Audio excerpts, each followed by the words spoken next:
Assalamualaikum warahmatullahi wabarakatuh. Saya Nina Yuliana. Di sini saya akan mempresentasikan hasil dari tugas saya yang berjudul Tunawicara. Kehadiran anak merupakan dambaan bagi setiap suami istri, karena anak dianggap mempunyai nilai tersendiri bagi keluarga. Bahkan, banyak yang menganggap bahwa keluarga belum lengkap apabila belum memiliki anak dari pernikahannya. Hal ini sesuai dengan pendapat Khairuddin tahun 2002, halaman 7 yang menyatakan bahwa dalam keluarga terdapat dua atau lebih dari dua pribadi yang tergabung karena hubungan darah, hubungan perkawinan atau pengangkatan dalam satu rumah tangga, berinteraksi satu sama lain, dan di dalam perannya masing-masing dan menciptakan serta mempertahankan suatu kebudayaan. Jadi, setiap anak yang lahir di dunia adalah anugerah terindah dari Tuhan Yang Maha Esa kepada setiap orang tua. Ada setiap anak yang terlahir dengan sempurna ataupun terlahir secara istimewa, itu memerlukan perhatian dan pelayanan khusus dari orang tua maupun lingkungan sekitar.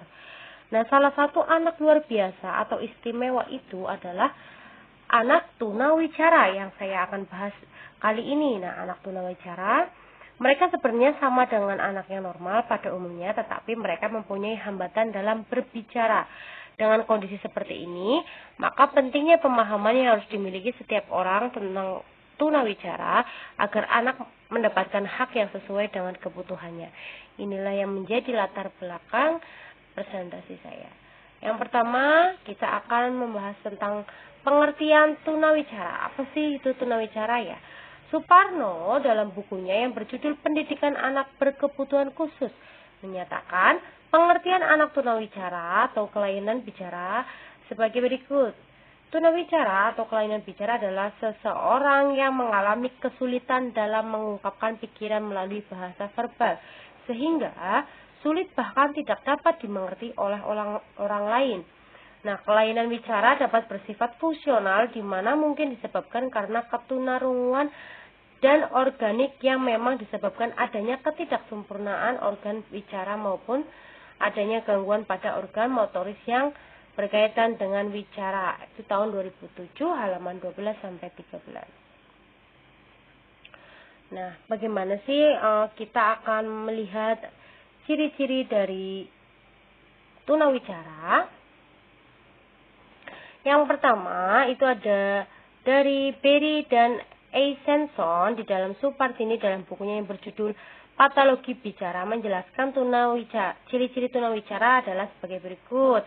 Ada yang pertama, bicaranya tidak mudah didengar karena terlalu lemah ya. Jadi bicaranya itu kadang-kadang itu anak itu kalau yang tunawicara itu memang didengar itu tidak mudah, bicaranya tidak mudah karena memang didengarnya terlalu lemah. Yang kedua, tidak langsung terdengar dengan jelas. Yang ketiga, secara vokal terdengar tidak enak. Yang keempat, terdapat kesalahan bunyi tertentu. Yang kelima, terdapat kekurangan dari sisi linguistik. Yang keenam, tidak sesuai dengan usia, jenis kelamin, dan perkembangan fisik sempurna.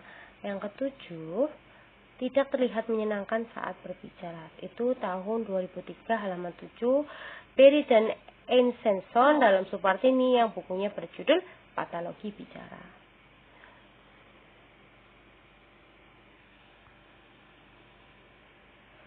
Ya, karakteristik tunawicara. Bagaimana karakteristik tunawicara?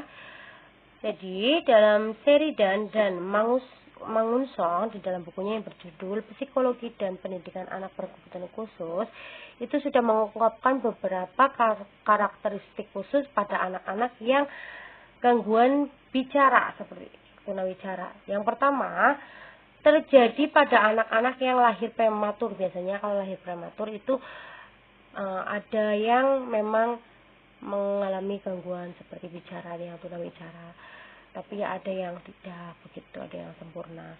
Yang kedua, kemungkinan 4 kali lipat pada anak yang belum berjalan pada usia 18 bulan. Nah, biasanya kalau ada anak yang usianya udah 18 bulan tapi belum bisa berjalan, biasanya ada ciri-ciri tunawicara, tapi kita belum bisa menyimpulkan itu dengan benar. Yang ketiga, belum bisa berbicara dalam bentuk kalimat pada usia 2 tahun. Nah, biasanya 2 tahun itu memang anak-anak itu sudah lancar seharusnya berbicara, tapi kalau memang ada keterlambatan dalam berbicara, mungkin saja bisa jadi itu adalah karakteristik dari tunawicara. Yang keempat, memiliki gangguan penglihatan sering dikategorikan sebagai anak kikuk oleh gurunya. Yang kelima, kurang bisa menyesuaikan diri dari segi perilakunya atau sulit membaca dan banyak terjadi pada anak laki-laki.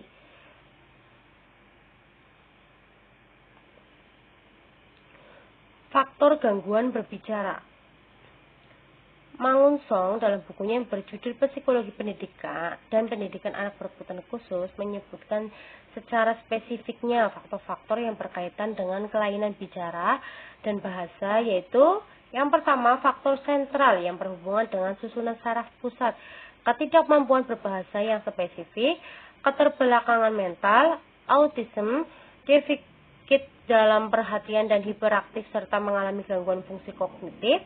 Dan yang kedua, ada faktor periferal yang berhubungan dengan gangguan sensoris atau fisik, gangguan pendengaran, gangguan penglihatan, gangguan fisik, dan gangguan motorik yang berhubungan dengan bicara.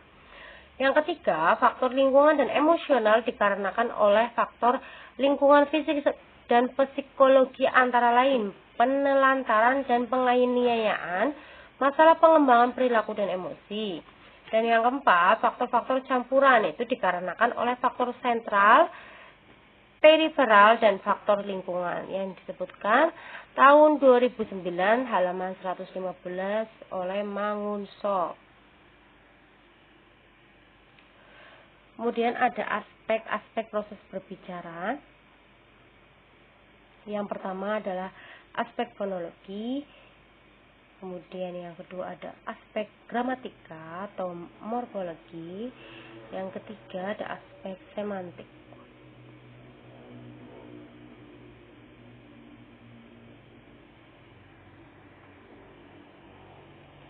Nah, terapi wicara fase verbal yang pertama ada penekanan pada faktor verbal, yang kedua penekanan pada faktor sintaksis, yang ketiga penekanan pada faktor semantik kognitif, yang keempat penekanan pada faktor pragmatik, yang kelima penekanan pada faktor komunikasi.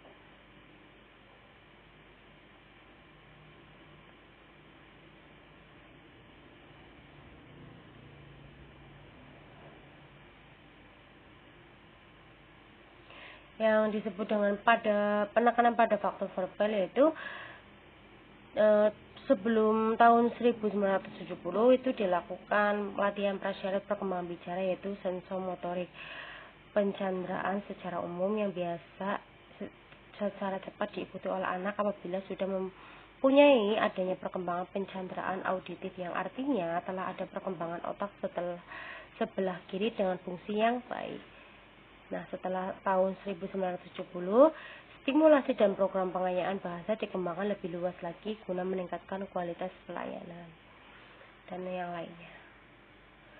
Klasifikasi anak tunawicara. Yang pertama, ada keterlambatan bicara atau delayed speech. Yang kedua, gagap atau stuttering. Yang ketiga, kehilangan kemampuan bahasa atau dispasia. Yang keempat, kelainan suara atau voice disorder.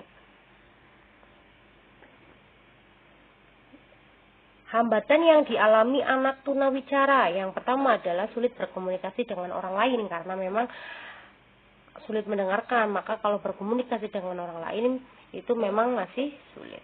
Yang kedua, sulit bersosialisasi. Yang ketiga, sulit mengutarakan apa yang diinginkannya. Yang keempat, perkembangan psikis terganggu karena merasa berbeda atau minder. Yang kelima, mengalami gangguan dalam perkembangan intelektual, kepribadian, dan kematangan sosial. Penanganan pada anak tunawicara. Apa yang dilakukan sih kalau memang itu anaknya tunawicara? Ada beberapa Penanganan yang bisa dilakukan yaitu yang pertama latihan artikulasi, yang kedua terapi bicara atau speech therapy, yang ketiga speech development, yang keempat speech improvement, yang kelima speech correction, yang keenam speech education. Nah, pendidikan bagi anak tunawicara. Pendidikan dan pengajaran berdasarkan atas asas-asas yang termasuk dalam Pancasila, Undang-Undang Dasar Negara Republik Indonesia dan atas kebudayaan bangsa. Bab 3 pasal 4. Nah, pendidikan dan pengajaran luar biasa diberikan dengan khusus untuk mereka yang membutuhkan pasal 6 ayat 2. Pendidikan dan pengajaran luar biasa yang bermaksud pada orang-orang yang dalam keadaan kekurangan, baik jasmani maupun rohaninya, supaya mereka dapat memiliki kehidupan lahir batin yang layak. Nah, ini ada contoh anak-anak yang mengalami tunawicara. Jadi, dia bisa mengutarakannya dengan bahasa-bahasa isyarat juga, seperti ini misalnya please, mohon, terima kasih, dan minta maaf, begitu. Nah, kesimpulannya ya tunawicara adalah kelainan bicara adalah ketidakmampuan individu dalam mengkomunikasikan gagasannya kepada orang lain atau pendengar, serta gangguan pada kemampuan untuk menerima, mengirim, memproses, dan memahami konsep atau simbol. Susenas tahun 2012 mendapatkan penduduk Indonesia yang menyandang disabilitas sebesar 2,45%. Nah, gangguan yang dapat mengakibatkan tunawicara karena adanya gangguan saat fase prenatal, neonatal, dan postnatal. Penderita tunawicara pun memiliki karakteristik dan ciri-ciri yang berbeda dengan individu yang normal. Ya. Di sini saya juga ada video inklusi, pendidikan inklusi bagi anak-anak tunawicara. Silakan bisa disimak.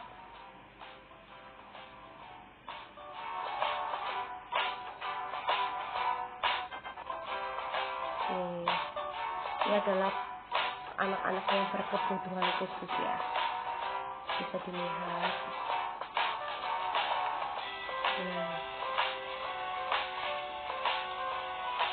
Tuh. Kan bisa dilihat dari cara dia berbicara dengan teman-temannya menggunakan bahasa isyarat seperti itu. Nah, ini dengan gurunya. Nah, ada cara berinteraksi satu sama lain.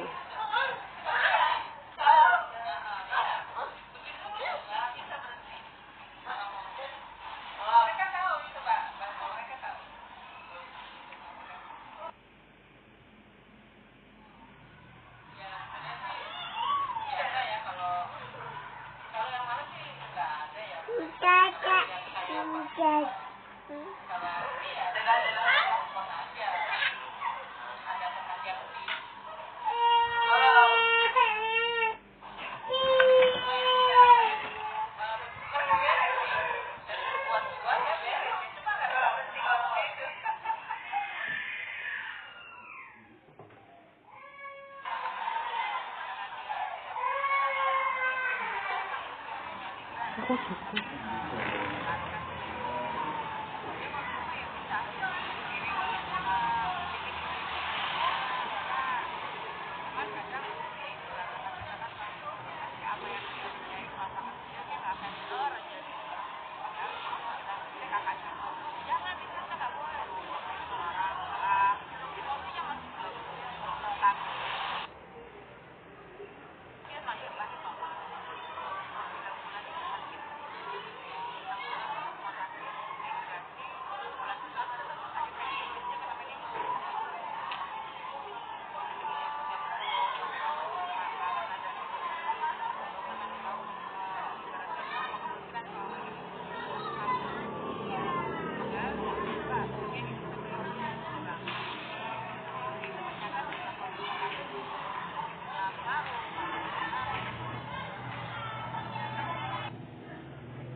Ya, begitulah yang bisa saya sampaikan dari penjelasan tugas saya. Apabila ada kekurangan, mohon maaf. Dan apabila teman-teman ada yang ingin ditanyakan, boleh ditanyakan di grup WA ya. Terima kasih. Wassalamualaikum warahmatullahi wabarakatuh.